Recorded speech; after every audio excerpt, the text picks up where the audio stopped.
Mark Carney, Values, Building a Better World for All. Ever wondered why we live in a world where essential workers earn poverty wages while financial speculators command fortunes? Well, what you're really thinking about is one of society's most perplexing contradictions: how we've systematically inverted our understanding of value.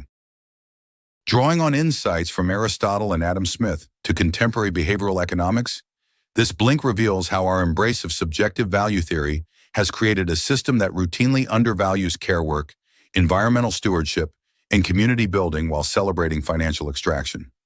Using the climate crisis as a compelling case study, it demonstrates how market-based valuations systematically fail to price what matters most for human flourishing. What's the way forward? It's not in better market mechanisms, but in values-based leadership grounded in purpose, perspective, and genuine stewardship. The paradox of value. Value occupies a paradoxical place in modern society. Water sustains all life yet costs almost nothing, while diamonds serve no essential purpose but command enormous prices. This paradox has troubled thinkers from Plato to Scottish economist Adam Smith, and we still haven't solved it. This disconnect plays out everywhere you look. Amazon ranks among the world's most financially valuable corporations despite its notorious tax avoidance and environmental destruction. Meanwhile, the Amazon rainforest, which regulates our climate and harbors incalculable biodiversity, appears worthless in corporate ledgers until loggers convert its trees into financial units. Same name, wildly different values. The pattern repeated itself during our recent global crisis. In 2019, economists dismissed care workers and nurses as too unproductive to merit higher wages. When the COVID-19 pandemic struck in 2020, citizens applauded these same workers nightly, suddenly recognizing their labor as more valuable than any higher-paid profession. Yet this heartfelt recognition never translated into better compensation. We clapped, but we didn't pay. To understand this paradox, we must first distinguish between value and values. Two words that sound similar but mean very different things. Values guide behavior through moral principles like courtesy, integrity, and respect for human dignity. Value, on the other hand, is how we measure what we perceive something to deserve, whether that something is an object or someone's labor. Here's the crucial bit.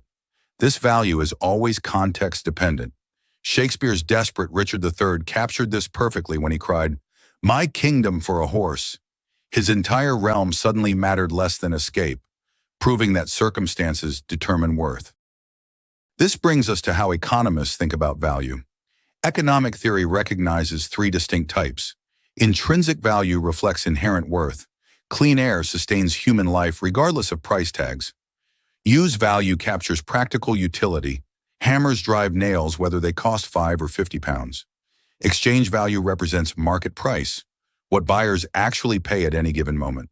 The crisis emerges when exchange value dominates the other two, drowning out what really matters. But there's another crucial distinction that helps explain our predicament. Economists differentiate between value creation and value extraction, and the difference is night and day. Teachers educating children, engineers designing safer infrastructure, and farmers growing food create genuine value that benefits everyone. By contrast, predatory lenders enriching themselves while bankrupting communities extract value without creating any benefit. Pharmaceutical companies pricing life-saving medicines beyond reach while contributing no new research simply extract pure profit from human desperation. Here's where we've gone wrong. Modern society equates market prices with intrinsic worth, confusing what markets value with what humanity actually needs. This fundamental confusion leads us to systematically undervalue care work, environmental stewardship, and community building while celebrating financial speculation and resource extraction. Somewhere along the way, markets became our masters rather than our tools, and that's a relationship we desperately need to reverse.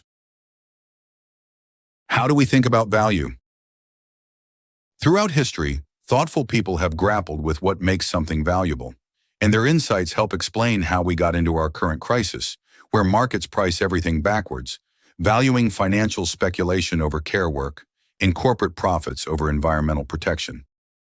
Greek philosophers like Aristotle developed sophisticated theories that distinguish between natural and artificial wealth. Natural wealth consisted of things genuinely needed for a good life: food, shelter, community relationships. Artificial wealth meant accumulating money and possessions beyond any reasonable need.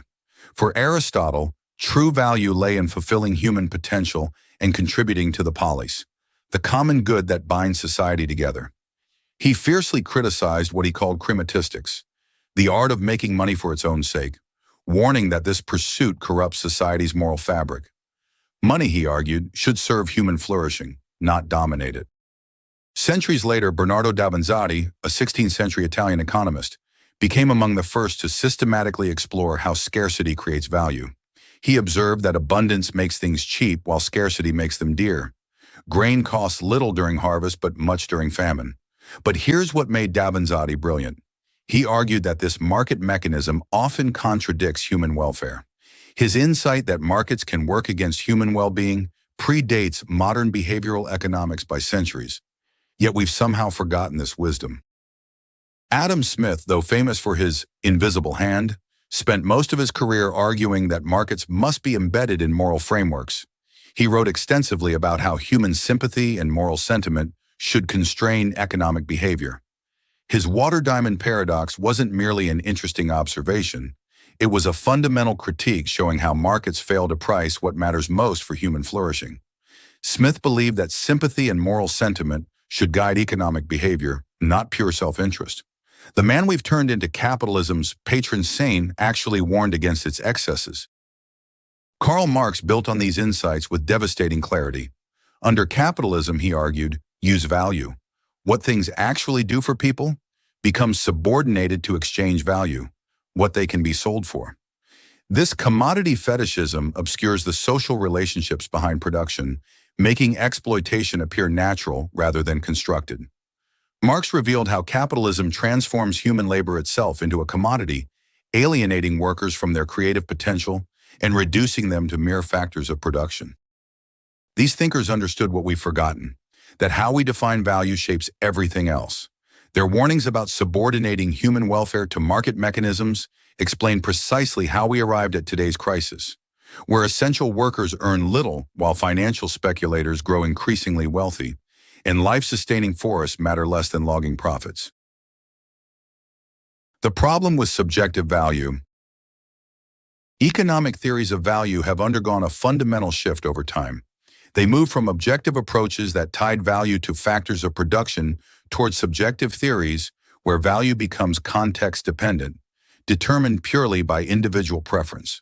Today, it's widely assumed that value is always reflected in market price.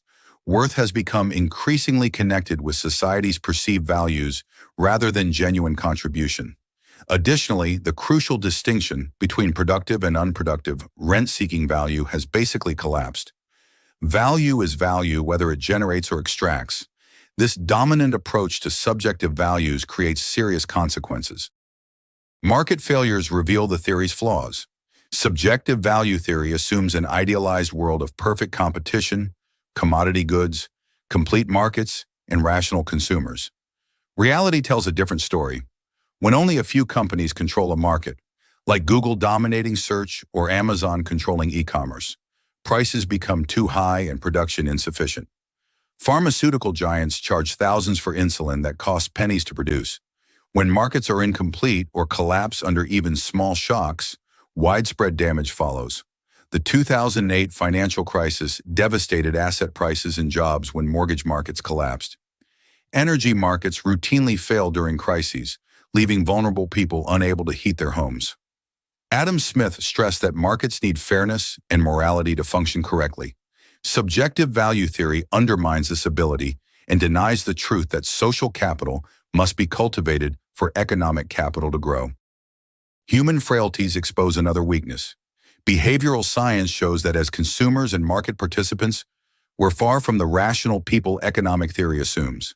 We make decisions based on emotions, follow herd mentality during market bubbles, and systematically undervalue future benefits. The dot-com crash and housing bubble demonstrated how irrational exuberance drives markets away from any reasonable valuation. People consistently choose immediate gratification over long-term welfare, explaining why sustainable products struggle despite environmental concerns. National welfare suffers under this approach. How we define value shapes which activities society views as productive, influencing public policies and private priorities. The subjective approach claims neutrality by making everything price comparable, but it fails catastrophically when measuring welfare and intangible contributions. GDP doesn't include the invaluable work of full-time parents and carers who nurture future generations, or the economic benefits of robust social welfare systems that reduce crime, improve health outcomes, and create social stability. It measures utility, not welfare, ignoring unpriced outputs entirely. Moreover, it treats all money equally. £1,000 means nothing to Mark Zuckerberg but transforms someone on welfare, yet both count identically in economic calculations. These failures are fundamental flaws in how subjective value theory understands human society. When we reduce everything to individual preferences and market prices, we lose sight of collective needs and shared values. The path forward requires returning to objective measures that recognize what genuinely sustains human flourishing: solidarity, fairness, responsibility, and care for future generations. Climate crisis, a case study for our skewed value system. From the global financial crash to the COVID-19 pandemic, there's no shortage of case studies proving how acutely the subjective value approach has failed contemporary society. Let's examine just one: the climate crisis.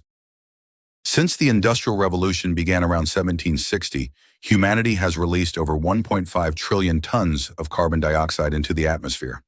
What started with coal-powered steam engines has accelerated exponentially. We've emitted more carbon since 1990 than in all previous human history combined. Today's 36 billion tons of annual emissions break down roughly as follows. Energy generation accounts for 25%, agriculture and land use 24%, industry 21%, transport 14%, and buildings 6%. Net zero by 2050 isn't political theater. It's the scientific minimum to prevent warming beyond 1.5 degrees Celsius, the threshold beyond which feedback loops may trigger runaway climate change. The consequences of inaction are mathematically brutal.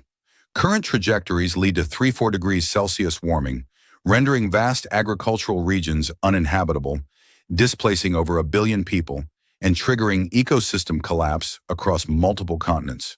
The Intergovernmental Panel on Climate Change estimates economic damages at 10-25% of global GDP by 2100, equivalent to experiencing the 2008 financial crisis every single year. Yet measuring climate costs exposes the fatal flaw in subjective valuation. Market price damages seem manageable. Hurricanes cost $100 billion here. Droughts reduce agricultural output by 2% there. But climate change systematically destroys assets that markets cannot price.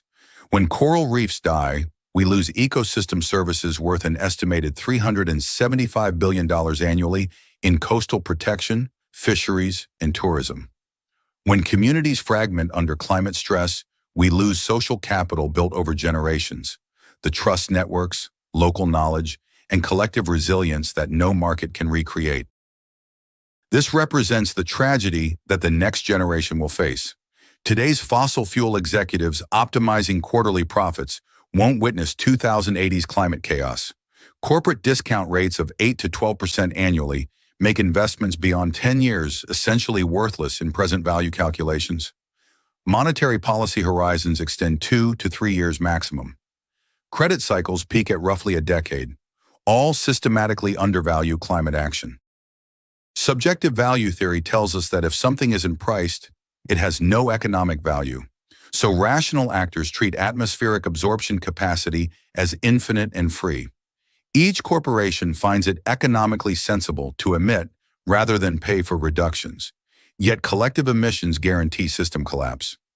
Natural gas company ExxonMobil's internal climate models proved remarkably accurate, while the company publicly funded climate denial. This wasn't corporate evil, but rational profit maximization within a value system that cannot price planetary habitability. Subjective value theory can't solve climate change because it can't price what matters most. the habitability of Earth itself, the stability of civilizations, the continuation of species. When accounting systems treat the atmosphere as a free dumping ground, markets will use it as one until the entire system collapses. Values, not just value. As the climate crisis illustrates, our wholehearted embrace of market values has robbed society of its capacity to express what truly matters. Is the prognosis completely bleak?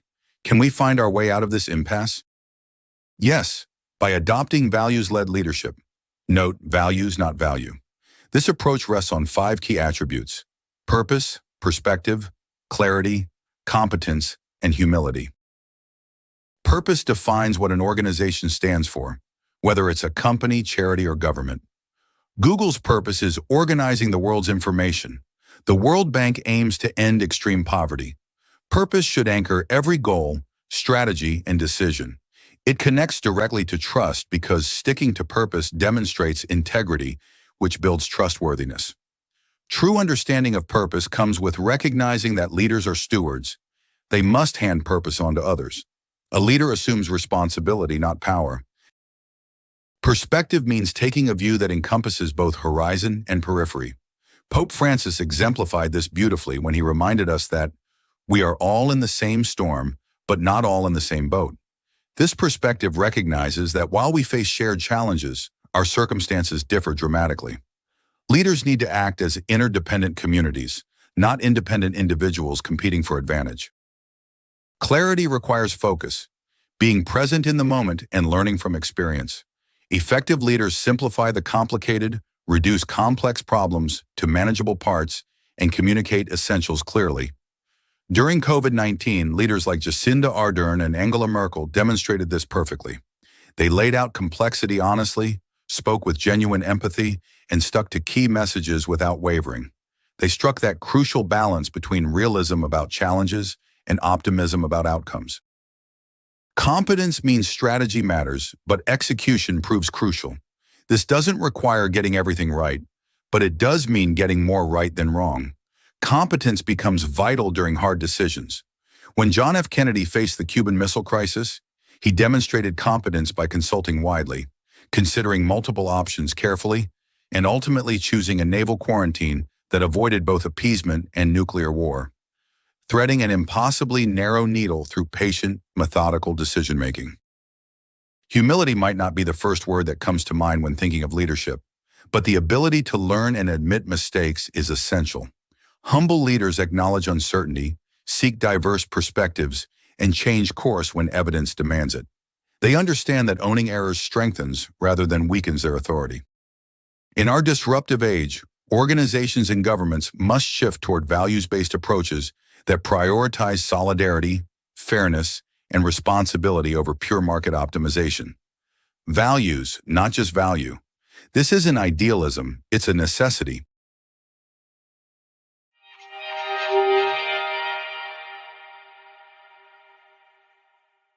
In this Blink to Values by Mark Carney, you've learned that modern society has inverted our understanding of value, creating a system where essential workers like nurses and teachers earn poverty wages while financial speculators command fortunes. A paradox rooted in our misguided equation of market prices with genuine worth. Subjective value theory fails catastrophically by treating everything as mere market commodities, unable to price what matters most for human flourishing like care work, environmental stewardship, and planetary habitability itself. The solution lies in values-based leadership that prioritizes solidarity, fairness, and responsibility over pure market optimization. Okay, that's it for this Blink. We hope you enjoyed it. If you can, please take the time to leave us a rating. We always appreciate your feedback. See you in the next Blink.